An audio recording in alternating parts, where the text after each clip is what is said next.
ঈদুল আজহা উপলক্ষে ট্রেনের আগাম টিকিট বিক্রি শুরু হচ্ছে 2রা জুন থেকে।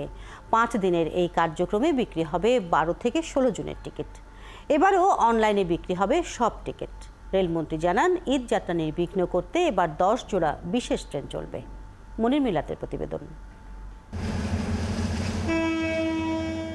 17 জুন সম্ভাব্য ঈদের দিন ধরে ঈদুল আজহার আগাম টিকিট বিক্রির পরিকল্পনা চূড়ান্ত করেছে রেলওয়ে, যার শুরুটা হবে 2রা জুন রোববার। প্রথম দিন বিক্রি করা হবে 12 জুনের টিকিট।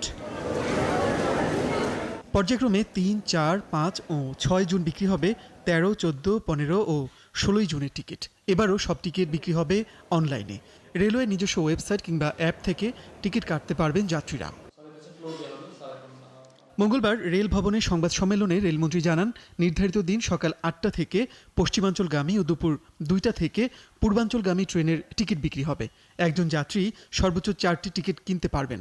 চাঁদ দেখার উপর নির্ভর করে 17, 18 ও 19 জুনের টিকিট বিক্রির ব্যাপারে সিদ্ধান্ত নেবে রেলওয়ে। এবারেও আমরা শতভাগ টিকিট অনলাইনে বিক্রয়ের ব্যবস্থা রেখেছি।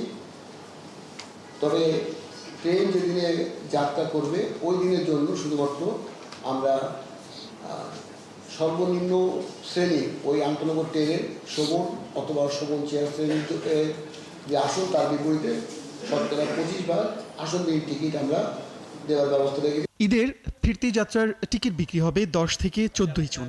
ঈদ যাত্রা এবার চলবে 10 জোড়া বিশেষ ট্রেন। এবং ঈদ যাত্রার প্রথম থেকেই এটাকে মানুষ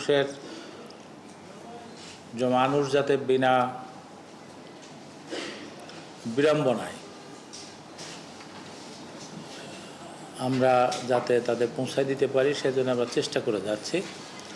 এবং ঈদ যাত্রা শুরু পর্যন্ত, শেষ হওয়া পর্যন্ত এবং এদের ফেরত আনা পর্যন্ত আমাদের এই প্রচেষ্টা অব্যাহত থাকবে। যাত্রী পরিবহনের পাশাপাশি 12 থেকে 14 জুন পূর্বাঞ্চল ও পশ্চিমাঞ্চল থেকে কোরবানির পশুবাহী বিশেষ ট্রেন চালাবে বাংলাদেশ রেলওয়ে। মনির মিল্লাত, 71, ঢাকা।